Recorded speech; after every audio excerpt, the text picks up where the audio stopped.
तर राज्य सरकार लाडकी बहीण योजना गुंडाळणार असं सामनामधून म्हटलं गेलंय। सुप्रीम कोर्टाच्या खांद्यावरती बंदूक ठेवून ही योजना आता गुंडाळली जाणार आहे असं सुद्धा सामनामधून लिहिण्यात आलंय। लाडकी बहीण योजनेचा आर्थिक भार हा सरकारला झेपत नाहीये। फुकट राशन, महिन्याला पैसे, यामुळे संपूर्ण समाज रचनाच बिघडली गेली आहे असंही सामनामधून बोललं गेलंय। तर आपण बघूया सामनामध्ये नेमकं काय लिहिण्यात आलंय। फुकट्या म्हणजे रेवडिया संस्कृतीवरती सुप्रीम कोर्टाने ताशेरे मारले आहेत। पंतप्रधान मोदी यांनी लोकांना आत्मनिर्भर बनवण्याचा विचार मांडला होता,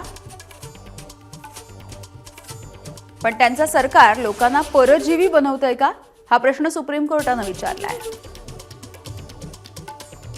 महाराष्ट्र सरकार सुप्रीम कोर्टाच्या खांद्यावरती बंदूक ठेवून लाडकी बहीण योजना गुंडाळताना दिसतंय। लाडकी बहीण योजनेचा आर्थिक भार महाराष्ट्र सरकारला झेपत नाहीये आणि आता निवडणुका जिंकून झालेल्या आहेत। त्यामुळे लाडक्या बहिणींची गरज संपली आहे हे तर कधीतरी होणारच होतं। महाराष्ट्रासह संपूर्ण देश कर्जाच्या ओझ्याखाली दडपून गेलाय।